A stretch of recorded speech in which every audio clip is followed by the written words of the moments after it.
കാണാതായ കോട്ടയം വെസ്റ്റ് സ്റ്റേഷനിലെ grade SI K Rajesh തിരിച്ചെത്തി. മാനസിക സമ്മർദ്ദം മൂലം മാറി നിന്നതാണെന്ന് രാജേഷ് പോലീസിന് മൊഴി നൽകി. ഇയാളെ കാണാനില്ലെന്ന കുടുംബത്തിന്റെ പരാതിയിൽ അയർക്കുന്നം പോലീസ് കേസെടുത്തിരിക്കുന്നു. PR പ്രവീണ വിശദാംശങ്ങളുമായി.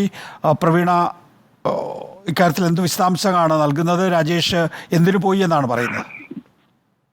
രാജേഷ് നേരത്തെ തന്നെ മാനസിക സമ്മർദ്ദത്തിലായിരുന്നുവെന്ന് ബന്ധുക്കൾ പറഞ്ഞിരുന്നു. അമ്മയുടെ ചികിത്സാർത്ഥം ലീവ് ചോദിച്ചിരുന്നെങ്കിലും അത് കിട്ടിയിരുന്നില്ല. മാത്രവുമല്ല, സ്റ്റേഷനിലെ മറ്റെന്തോ ഒരു പ്രശ്നത്തിൽ ഇദ്ദേഹത്തിന് മെമ്മോയും കിട്ടിയിരുന്നു.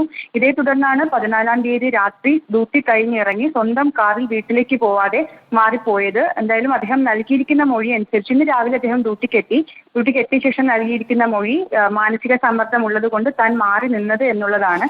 എന്തായാലും നിലവിൽ ഇപ്പോൾ അത് അംഗീകരിച്ചിട്ടുണ്ട്. പക്ഷേ തുടർ നടപടികൾ എന്താണ് എന്നുള്ളത് SP യുമായി ആലോചിച്ച ശേഷമാകും തീരുമാനിക്കുക. PR പ്രവീണയാണ് വിശദാംശങ്ങൾ നൽകിയത്.